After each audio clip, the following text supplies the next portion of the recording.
Hey everybody, welcome to another episode of Get Into It with Gila. I'm Gila Glassberg, your host, registered dietitian, and intuitive eating counselor. And today I have on Rena Reiser. Hi Rena, how are you?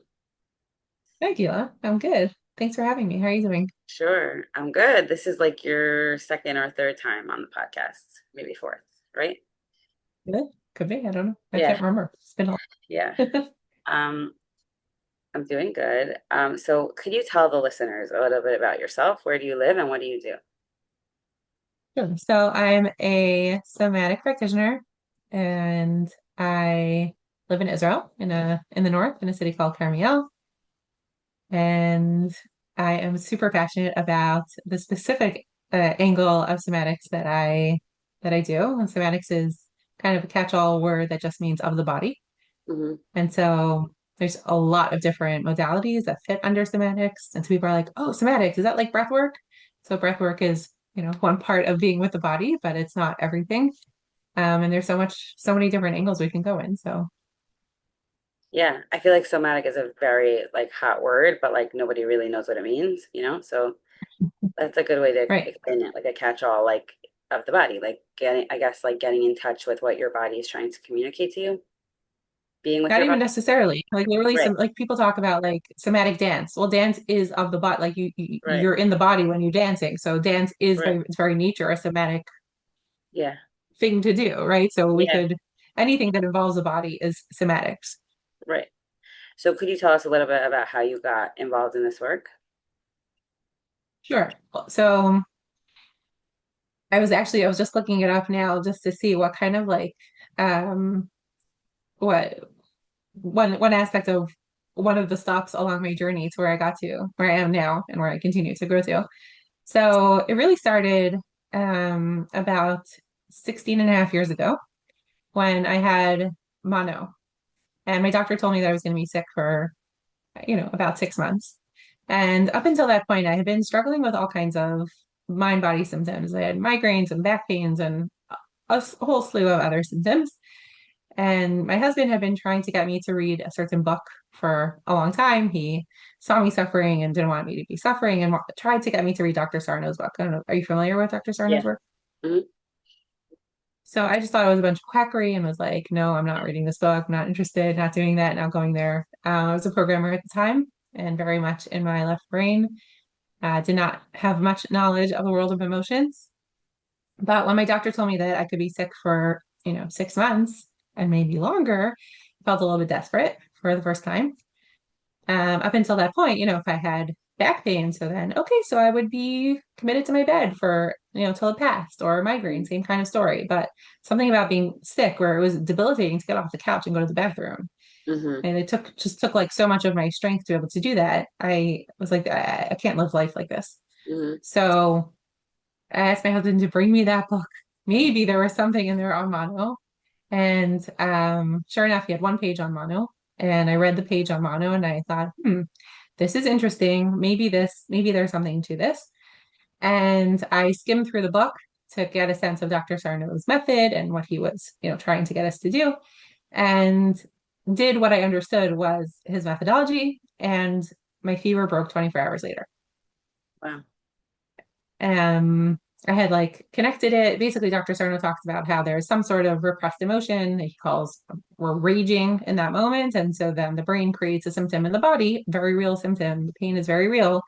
The symptoms are very, very real as a way to distract from whatever the emotional issue is.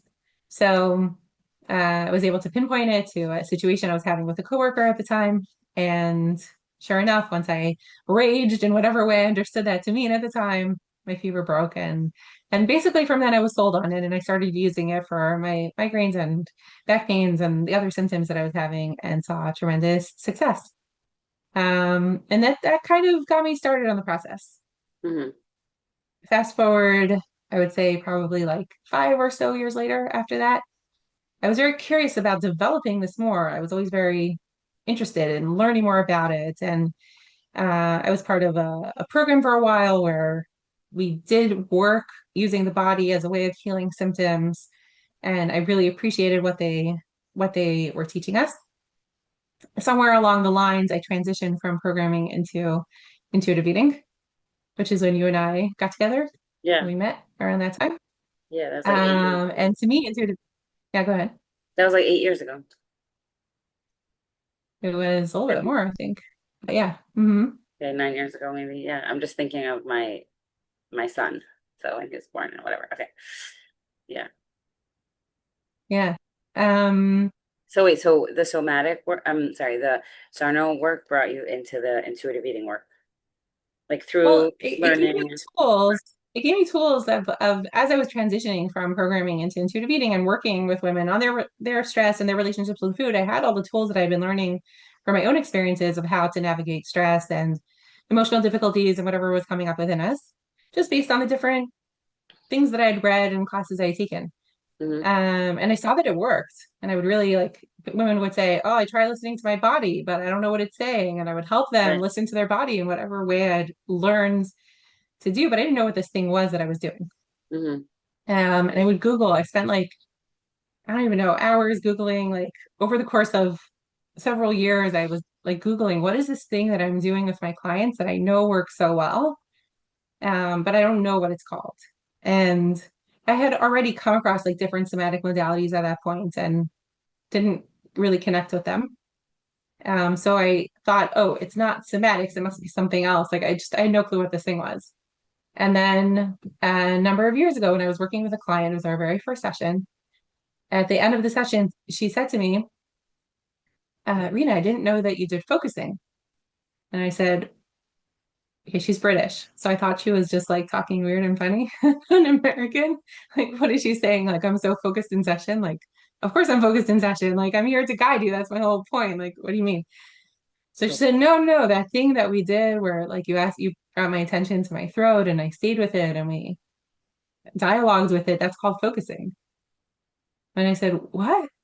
Focusing? Such a bizarre name. Like, this doesn't sound like anything related to the body, but you're saying that this modality, this methodology that I've been using actually has a name and it exists in the world. And, I was like Googling like mind body this right. and trying to find the thing. So the the the main modality that I use under the larger umbrella of somatics is called focusing. Cool. Okay. So then what happened? So then I trained in it. I bought all the books on it and So I was once like, I'd once already, you had the word, the language, you were like, okay, I got it, and now I'm gonna do the training. yeah, totally. I mean, I was like, I'm doing it anyway, so I might as well like Right. get certified in this thing and become an expert in it because Yeah. I'm already so good at it. Let me get like even better, Right. you know? And how was the journey of finding like the courses and like the um support in it? Easy? Um, it was, it's been a really interesting journey. So it's something that I am constantly learning more about because it's the kind of thing that like I said, I was doing it before, and I keep emphasizing this point on purpose.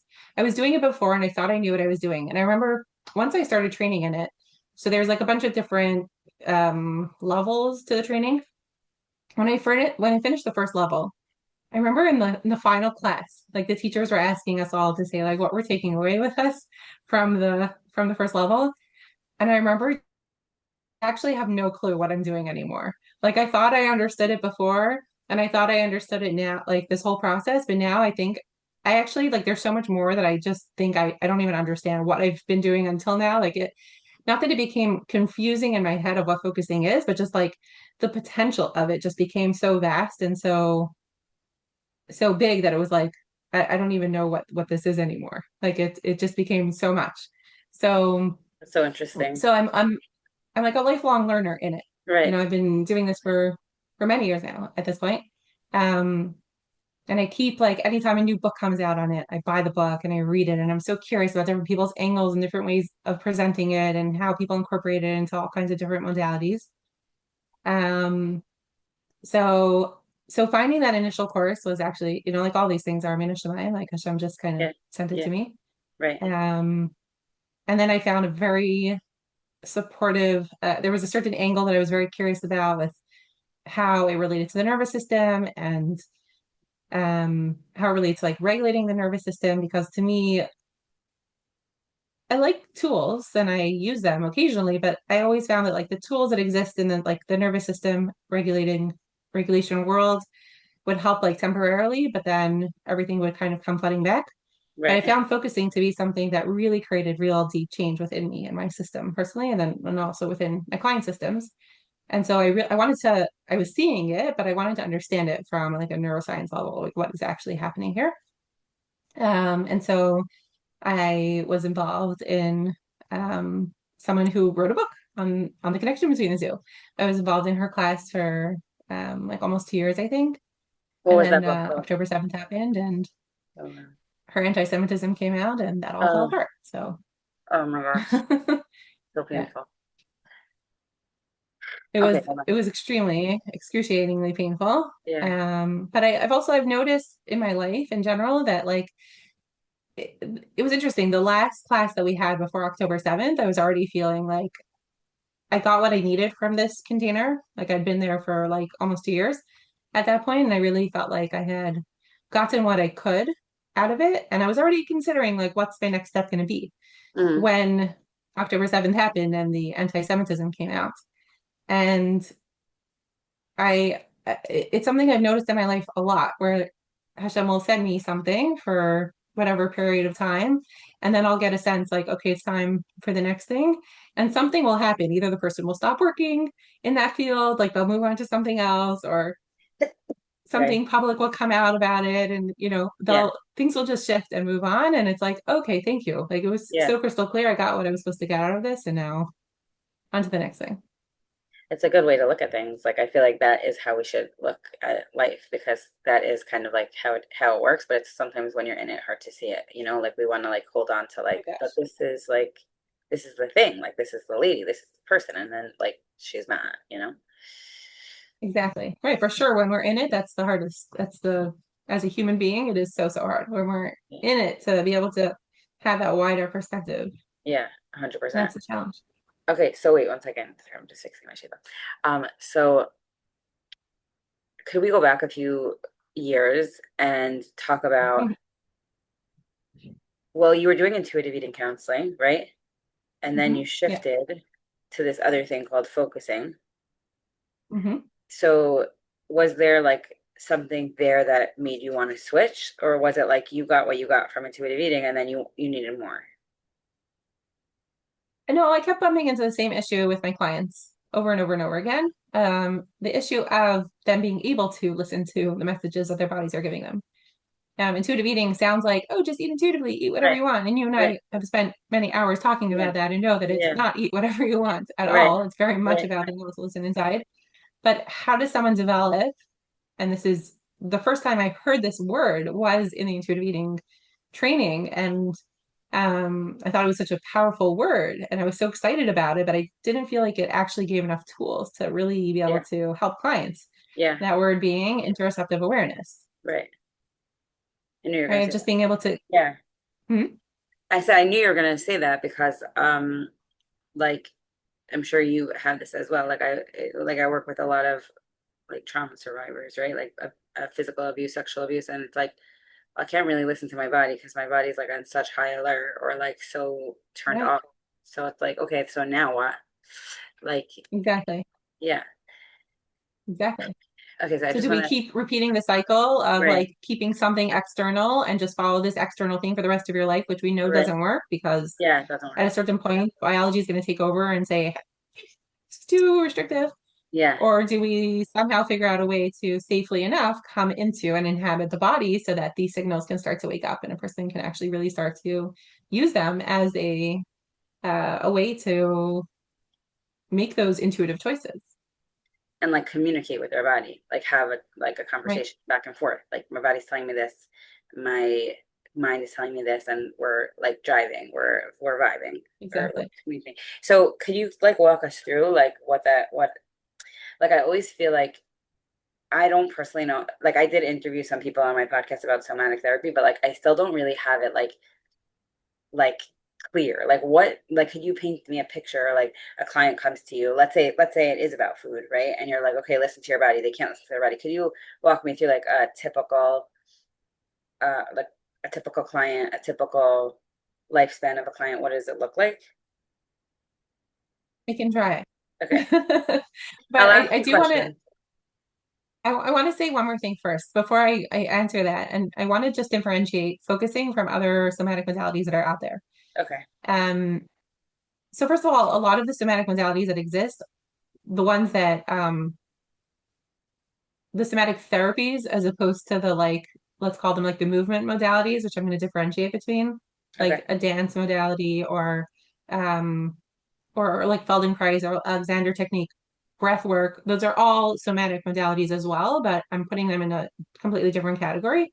Okay. And now I'll talk more about, let's say, like somatic experiencing, somatic IFS, Hakomi, like all the ones that are more like somatic therapy, psychotherapies, working with the body, Okay. and the differentiation that focusing has from those ones. Did I lose you already, Oh, or I you're got it. like, I got it. I've never okay, heard of Hakimi. Is that what you just said? Hakomi, Hakomi, Never heard of that one. Hakomi. Okay, never heard of that, but I'll Um, look it up after. and there's many others like it. There's a lot of modalities. Sensory motor psychotherapy is another one. Yeah. So a lot of them actually like stem from focusing and from the research that focusing has. Okay. Um, Focusing was researched in the 1950s, reviewing thousands of hours of th client therapy sessions to try to understand what it was that made certain clients successful in psychotherapy and other ones not successful. And Hmm. so there were all kinds of hypotheses, right? Is it the modality? Is it something in the therapist? Is it something in the client? Like what is it that's actually creating this change, creating the difference? And based on the research, the person who did the research, his name is Eugene Genlin, what he noticed was that there was a certain moment where a client would be in therapy and they would be talking about whatever their issue was, where they would pause and they would get a sense of something vague in their body.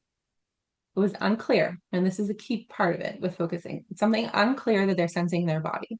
Right. So it's not that familiar heaviness or that familiar tightness or that familiar itching or whatever, something vague that forms.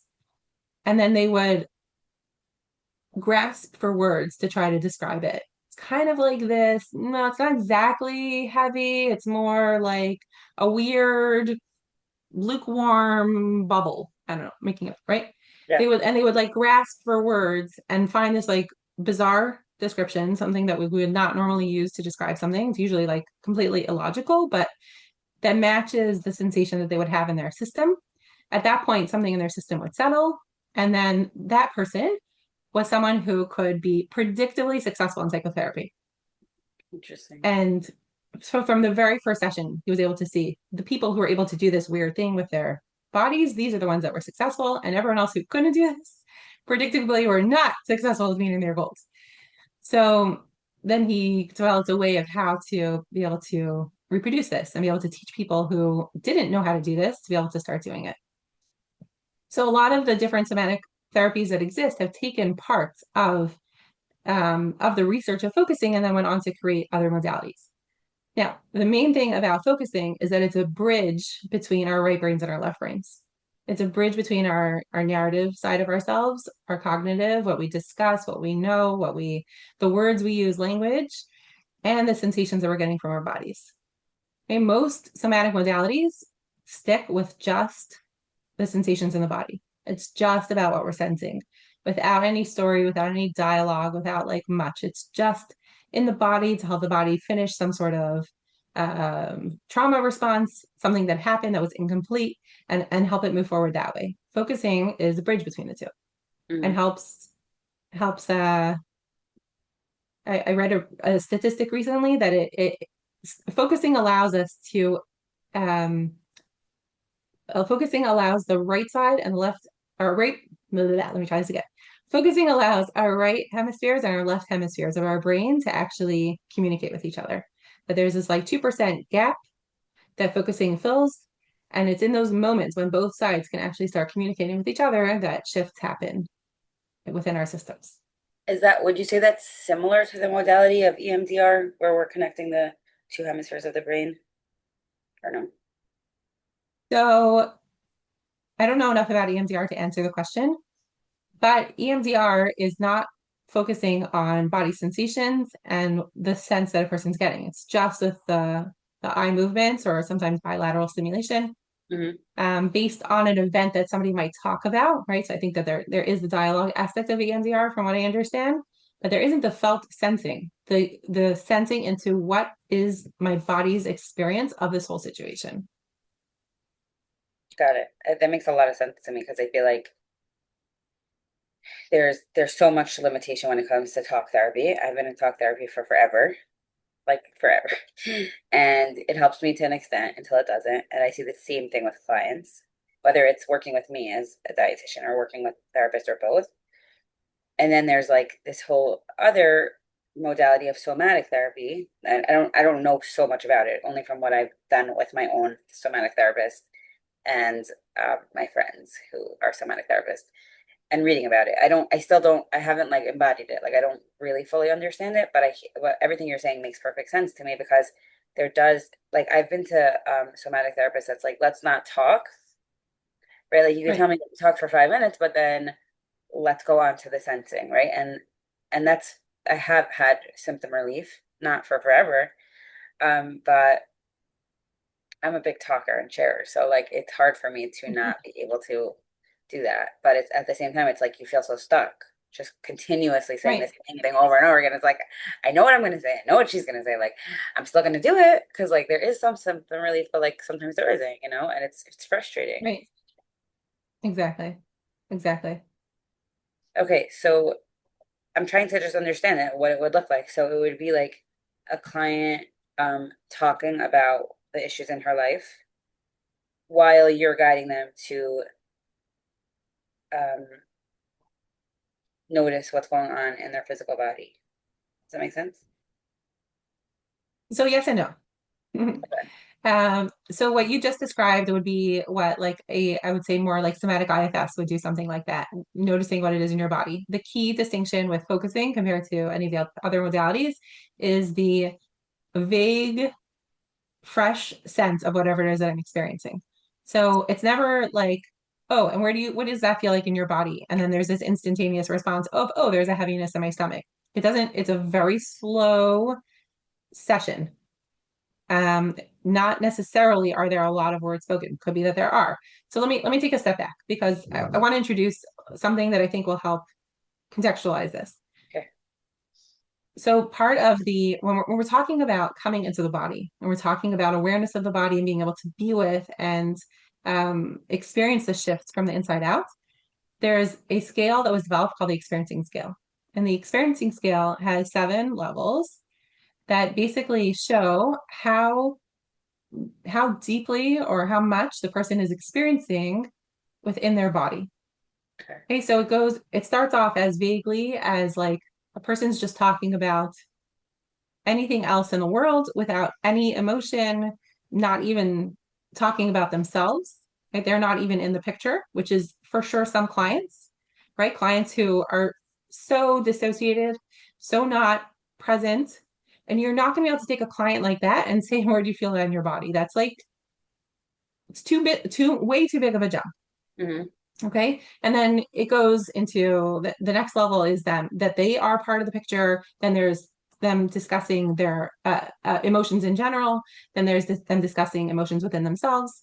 Then there's them being able to have a felt sense, right? That vague sense of something within themselves. Then there's them being able to stay with that. And then there's them being able to have this like ongoing kind of relationship with felt senses as they arise within their bodies. So we have all the way from 1 all the way down to 7. And so Good. there's this big scale.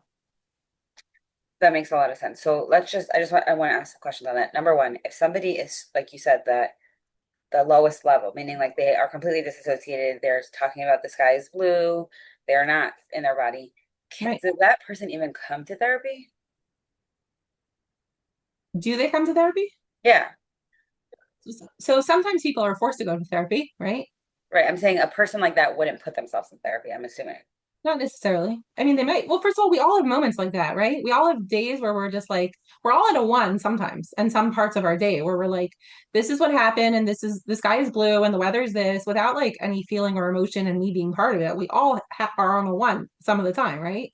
It's not like, But is it like I don't think I'm ever on a one. So like if I had a one really? moment, I really don't. You never like go to the grocery store and you're like, oh, look, avocados, they're No, rock hard. Hmm. not really. Maybe for a short time, but I'm usually in my head. Exactly.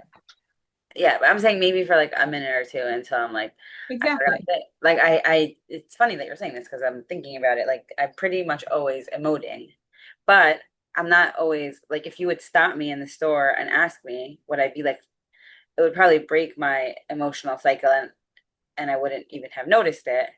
But it doesn't, meaning if somebody's at a one, it doesn't mean they're not having emotions. It just means they're not connected to their emotions, right? Exactly. Right. Okay. 100%. Okay. Because we're feeling people. So like, because I noticed that, like I'm a very effusive feeling person and I'm fully aware of it. I have a lot of self-awareness and I do a lot of this work. But then there are people in my life who just don't.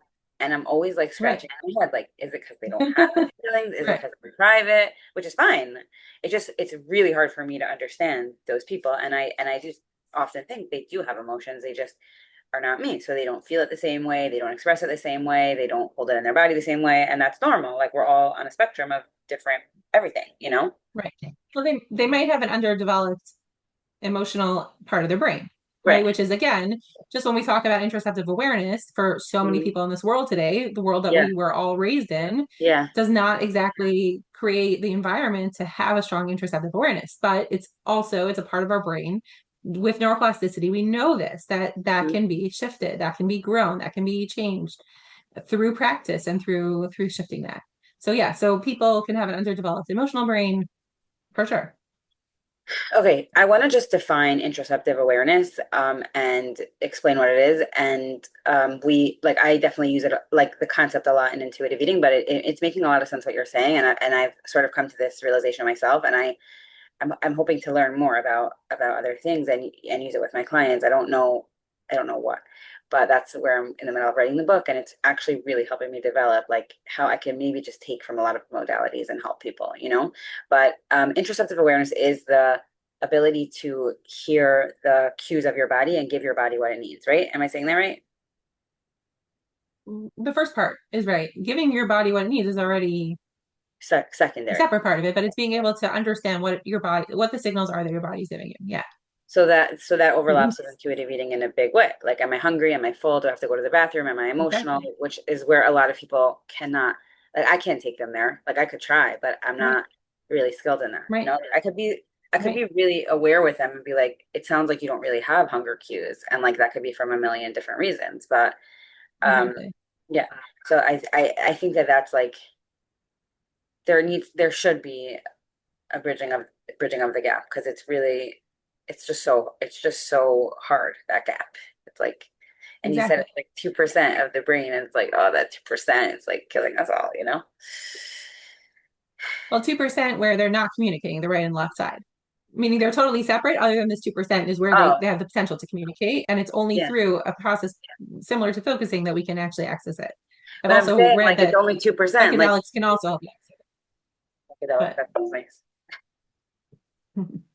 But I'm sure that's why that's becoming very huge, you know, because I don't know, I've never done it, but I'm assuming that that's feels less hard than going through what you're doing, right? right, if I could just take, I Yeah. imagine I don't want to, put down Yeah. people who No, have, no, no. I don't look down on people for I doing it. know, I get it. yeah, So let's say I'll use myself as an example. So, but I'm not like actually going through this. But let's say I come to you as a client and um, I'm telling you about my life or whatever, and I heard about your work, and you would the session look similar to like, okay, let's rate your level of, like you said, the 0 to 7 or 1 to 7 on the scale, and then how does it I'm work? not saying it out loud to my clients. I'm not telling them, okay, let's Okay. see where you are. Today I see Okay. that you're at a one. Because again, throughout a session, they'll go like up and down. A Okay. client that has the ability to go deeper will go up and down between a one and a seven. My Okay. entire goal when I'm sitting with a client is, can I bring her one level deeper than where she is, where she started? Okay, I got her to one level deeper. Can I go? Is there time and space to go even another level deeper? Is this client capable of it? Is it safe enough for this client to do it? So I'm always attuning to where she is on the experiencing scale when I'm with her. So some clients come in and they're primed and ready for this work. They're like for them, like a 5 on the experiencing scale, like they're there half their lives. Like Right. they're totally there. And so my goal is to keep them at a 5 and go deeper into a 6 and a 7 even, and have them have this like amazing, mind-blowing experience. I love it. It's like Yeah. I've never done psychedelics, but like the way that I see it, it's like having a trip without needing to take drugs because you're able to get to these like really deep, like deep places within yourself where you can really feel shifts happening. It's like this dazed kind of place that we go to. Okay, so I know this is a dumb question because there's no answer to it, but are No there, dumb questions. I know, but I know it. Okay. Like, is there an amount of time that you could say to a client, like, not every client's different, every situation's different. You don't know when you see them, but like, can they see you for 4 sessions and never come back? Or is it like it's cumulative work, or it's like you give them the tools to do on their own? How does that work? So it's for sure cumulative work. And as someone who is like a very earth personality type and a truth seeker, I truly believe that we're in this world, right, to do our avodas Hashem, and that's not gonna disappear for as long as we're in this world. Right. Until the day that we die, we're gonna be here and we're gonna there's work that we need to do. Yeah. For me personally, focusing is my way of avodas Hashem. It is like whenever I'm stuck on anything, whether it's like something that seems not related to my Judaism, right? Something that just like seems like it's just like an interpersonal relationship thing or a challenge I'm having in my business or whatever, or like all the way to like how I relate to Rosh Hashanah and Yom Kippur and how I prepare for them. To Hmm. me, is all through focusing because to me, it's the path forward. Now, so it's cumulative because once we start strengthening one part of our brain, right? It's there. Those neural pathways don't disappear until unless there's some sort of traumatic brain injury that happens, that a Hmm. person loses whatever they've built. So whatever changes happened within a person stay, Hmm. right? Hmm. But but there's always more that we can grow and there's always more that we can keep doing. Now, can a person do this on their own? It exists in the world for sure. There are people who can focus on their own, but they're few and far between. I, who've been practicing this for many, many years, have like tricks of ways that I'm able to focus on my own. But for the most part, my focusing goes way deeper and is so much more productive when I have another person guiding me through it. Right. Because it's meant to be, we need others in our lives. And we need other people. And whether that's a therapist or whether that's a friend who knows this process, we need someone to help us and to guide us through things. And there's no shame in that. 100%. So do you still do the work of intuitive eating, or does it come up like food related things or like body image related things in your sessions? Oh, for sure. All the Yeah. time. So it's like you found it to be the bridge between body and mind, and like you're fully in it. Like you found not like the solution, but you found like what helps you and what helps your clients like fully integrate the two. Yeah. It is the solution for me, meaning since then I've like Right. explored other things and I see things as like accessories to what I'm doing. But to me, this is my way forward. Do you see like do you have a session for yourself once a week? Like how if you don't mind Yeah, sharing. Yeah.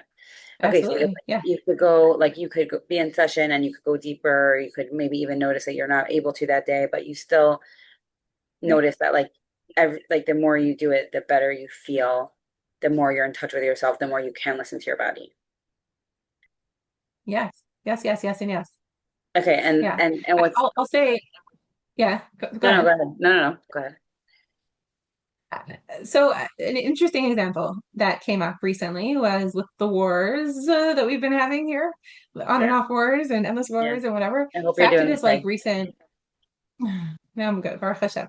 First of all, I see that I'm able to bounce back so much easier with these tools, Wow. um, and with this work. But after the recent war, so everyone else had their ceasefire on Shvi Shel Pesach, and we here in the north got an extra week of war. It was so fun, and then we had another couple parts of war. But anyway, after that, after we finally had our ceasefire, after like 6 or 7 weeks of war or whatever it was, I noticed that my interoceptive signals were like dead.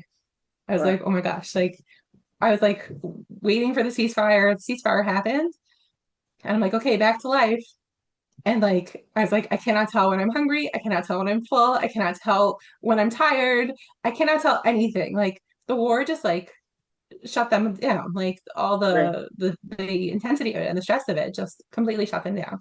Wow. And so my sessions in the initial week or so after the war were, I was not at a 5 on the experiencing scale at all. I was way higher, right? There was so much way higher, meaning like in the lower numbers, so like Yeah. the two, three, fours on the experiencing scale, because I had to rebuild what my system did not feel safe enough to be experiencing Yeah.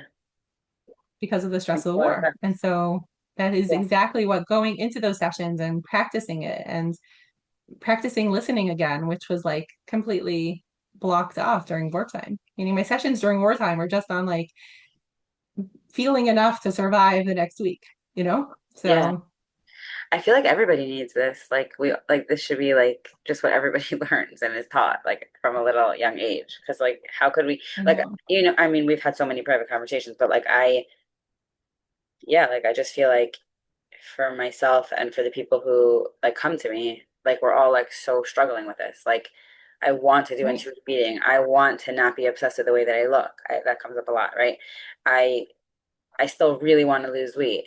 What is that sensation? Like what is that feeling? Where does it come from? It's like such a block. Like there's just such a Right. block for like but like I guess it's like really hard work. Like it's really like digging into the roots of but almost like easier than talk therapy because talk therapy is really hard also just to talk about your stuff all the time. It could also just feel so triggering, you know? It can feel very triggering. And the beauty of the way that I see it, the beauty of focusing is that the body brings up whatever it wants to bring up. Hmm. Right. And so if I'm always attuning to where a client is in the experiencing scale, to the best of my ability. So if a client starts like just going off into space and starts just like yapping and yapping and yapping, I want to slow her down first and Right, foremost, right, right? So I'll like pause her because I want to take it in also. If right. I can't even take in what she's saying because she's speaking so quickly, she's also Yeah, for sure not taking in what she's speaking, what she's saying. So I want to like slow her down a little bit. And again, I'm not going to bring her down to 5 or 6 or 7 on the experiencing scale. She's right. just like talking about who knows what, Yeah, but I'm going to slow her down enough to be able to like interject a question or a reflection or something to help us like slow this down and be able to not overwhelm her more than whatever might just come up because she's just going on and on about stuff. And before she knows it, her whole system is flooded. yeah. That makes a lot of sense. Okay, I wanted to ask you another question. One second. Let me just think for a second. Oh, I was actually just going to make a comment that I was just with my friend who is a somatic therapist, and we're having having this conversation because we're always talking about it. And she's like a really big fan of somatic. I guess she does somatic experiencing. Does that make sense? Yeah. Um, and like she doesn't do that. I don't think she does this. Maybe she does. And if she's listening, I'm sorry if I don't know what you do. But um, I told her that the best example that I recently read in a book, like that just really resonated with me, is that did you read the new book Strangers by Belle Burden? Okay, it's No. a really it's a sad it's quite sad, but it's also a great interesting read. So this woman Belle was married to her husband for 20 years, happily married, or thought she was happily married, and he basically the first page you find out that he had an affair, and then he was very sorry for the first day, and then he left. He up Wow. and left his family. Yeah. Wow. And it's a crazy story because like it's actually just like I think it's a fascinating read because she goes through like all the potential red flags and also there's a financial story in there about like him making her sign a certain prenup and then he got to keep all the money and like her own financial stuff and whatever.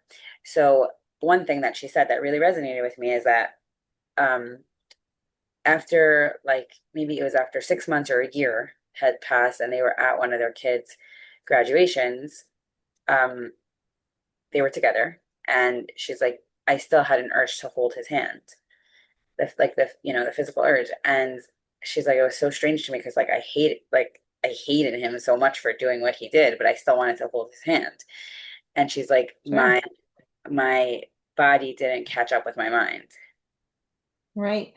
And I was like, that is what it is. Like it's like anybody who's reading the book could have like that visceral experience with her. Like, yeah, I totally get it. Like, of course you want to hold his hand. Like, you loved him for 20 years and he was the love of your life, but like you hate him, but you don't. But like you hate what he did. And so like your body is still familiar with that love, even though like your brain, Absolutely. yeah, I thought that was like a really good like muscle to keep in my head. Yeah, and that's exactly what happens with so many women. I mean, we all have like such strong inner critics, right? Right. And like women, I'm saying women compared to men have such strong inner critics, and those inner critics feel like they can like take over. And a woman could even come to the place where she's done so much cognitive work on her inner Yeah. critic, where she can Right. understand and recognize like it's just an inner critic, and it's not actually like doesn't Yeah. have to be leading my life and Yeah. constricting me in any way, but Yeah. the body speaks, and then the body Right. feels the pressure of the inner critic and gets Right. taken over by it and Right. all the ramifications of that, which is what you're describing. Right. And I could just share like a personal example that comes up for me a lot. And I feel like I really need this work. So thank you for shedding light on that. But like I've had certain therapy sessions about all around this that like, and we've probably spoken about it, that I'm like always torn between being home with my kids and not, because I work from home. And so I don't really technically need a babysitter in the afternoon. Um, and I don't really want a babysitter, but at the same time, the time frame where they're home and I'm by myself watching them is extremely triggering for me. Like it's like I have a knot in my stomach the whole time. I It's not because I don't want to be with them. I do. So that's like the worst part is like I want to be with them. It's not like I want somebody else Right, watching them. So like I've had like this in-depth session about how like it's your inner critic telling you that you should feel da da da. I'm like, thank you very much, but that doesn't really help me because I still feel that way every right, single day. Like I can try exactly, as I might to talk back to the inner critic. It's not really working. So like right, even this exactly, morning, like before we started recording, I just had like a very high stress morning with like no help in the morning and everybody needing me and like being so cognitively aware of like your system is flooded, the trigger will pass, everybody will get out of the house, but like the physical sensation of like I texted my sister, I feel everything from my head to the top, from my toes all the way to the top of my head. That's how much trigger I feel in my body. So like yeah, it just makes sense because it's like there's only so much cognitive work somebody could do. exactly, right. If the body hasn't caught up, which is what you said, right? If the body hasn't caught up, then all that cognitive work is not going to be accessible. Okay, so now I have a really interesting question that just came to mind. Like, you know how you were saying that this was all like studied in the 1950s and stuff? Yeah, Okay, do you know where I'm going with this? no, no clue. Okay. You know how like everything is like sort of like cycling through now, Yeah, like like now everybody's taking like all the supplements that we used to take like 2000 years ago that was medicinal before we had all these, you know, okay, all this Western medicine. But like, do you think that like in ancient times people knew about this? Like, do you think that like just the entire, like throughout, or like maybe we're just so disconnected from our body because of our phones, because of, I don't know, air pollution? Like, do you know what I mean? Like, I always wonder, yeah, when all the therapeutic modalities came out and, therapy and the mental health world is definitely like doing amazing and people are believing in it more. But like, this just seems so logical to me and like so like after all right. the years of not connecting those two, it's like duh, like we needed it to integrate. What do you think? Absolutely. Absolutely. If you look at, there's research done on this. If you look at civilizations that are more primitive, so they are definitely doing this kind of work all the time. It's like how they live their lives, whether it's through like tribal dancing Yeah. kind of thing, or one of my teachers actually told us that she went at some point, and I'm gonna like not be use the correct PC term because I don't know what it is anymore, but she was working with the Native Canadians or something in Okay. northern Canada, and and how like when she did this work with them, like they just took to it like instantly, right? Whereas like regular Western Canadians need to be like taught how to listen to their body and go into it Right. and experience. Yeah. Whereas like Yeah. they're totally there. There's another group, and I like near New Zealand, I forget like exactly.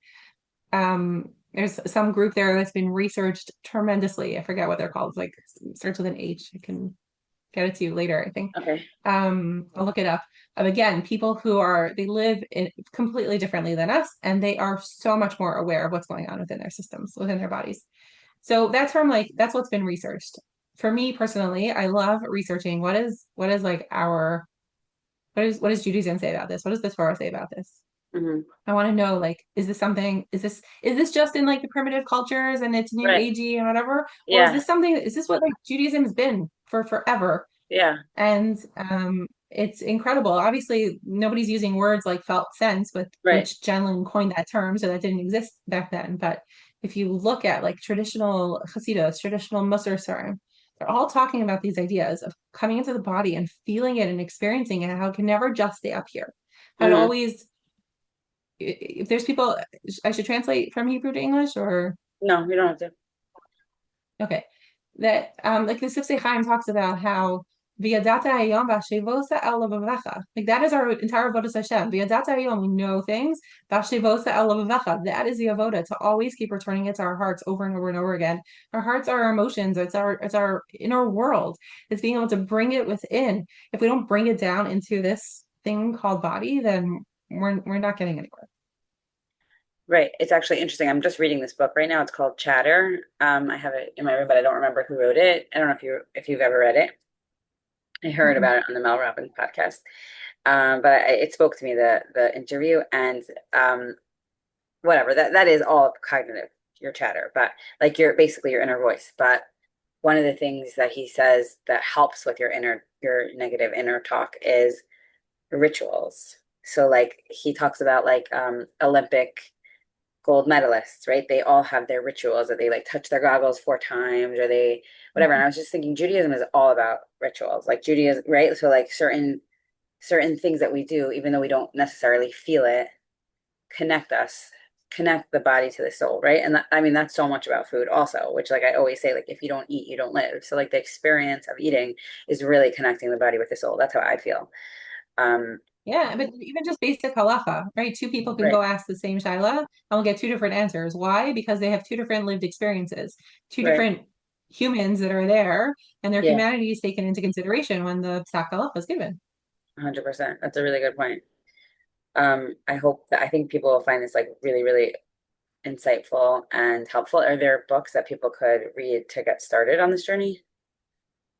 So there's a book called Focusing by Eugene Genlin. So it's a great little book on getting the sense of it. There's also another cute little book called The Power of Focusing. Cute, I mean that it's just small and it has a purple cover. The content Uh, is not cute, but whatever. yeah, Called The Power of Focusing by Ann Weiser Cornell. And I'm writing a book on it. So I was gonna when that say, comes out, and are you writing a book through the Jewish lens? yes, yes. So that's like what Shira Fruchter did, like IFS and Torah. I don't know if you've seen that book. Hmm. Yeah. So like that's Uh-huh. exactly what I was thinking as you were saying it. It's like because that's like her roadmap, like how she sees clients and she's able to do really good work and she sees the overlap with Judaism. So it's like as you're speaking, I'm like thinking, of course you should write a book because like I feel like anyone and everyone could use this and should use this work. Yeah, especially women who are like deep feelers and big emoters. I Yeah. think it's very grounding and very um it's very regulating for those of us who have a lot of stuff going on in our inner world and need Yeah. something to help us be Yeah. with it in a Is there contained way. anyone who shouldn't be doing it? Like, let's say we're talking about like we were saying, like physical abuse survivors, sexual abuse survivors. Like, is it like one day they could get there, but they shouldn't do it when they're like in active recovery? They need someone who's skilled and understands how to work with whatever they're experiencing. I don't think there's with any modality, we have to deal with the person in front of us. Right? We have to Right, take whatever we learned about the modality and chuck that out the window and see who is right in front of me right now. right. Right? And what is this human capable of in this moment? Mm-hmm. Yeah, So um I believe that anyone can work with this. I'm sure there are people that disagree with me, but I believe yeah. anyone can work with this. Okay. And one more thing. Do you still do like the dancing with somatic, like gentle movement type of thing? I do. I have a program I run called Soul Tilling, but it's not with dancing. It's with we come into this work a little bit but there's a movement piece at the end of intuitive movement of like, what does your body want to be expressing right now at this point? Get the rest of whatever got, worked out while during So the cool. session, what Yeah, wants to come out for that's movement. And really I'll cool. guide them through like which part of their body to be using or what kind of movement I'm encouraging. And then they play around with it to figure out what works for them. Right, because I remember a very specific conversation that we had about like how like when you're feeling very triggered or like just try to do like gentle dance, like gentle movement, sway your Mhm. body. And like, and now I know a lot about it, but I had never heard that until you said it. And I do say there are lots of clients like, do jumping jacks, walk around the block, move your body, move your energy, and it does sound like hippy dippy to a lot of people if they haven't like learned about this. And it's like, I know it sounds weird, but like, just like you were very skeptical about what your husband said to you about Dr. Sarno, it like opened you up to Exactly. this whole world of this beautiful work. So thank you so much for coming on. And where could people find you Thank if they you for want to reach having me. out? Yeah, of course. My website, renarreiser.com, Rena with an E. Perfect. Yeah, Hey, thank you so thank much you. for coming on. So good to see you. You too.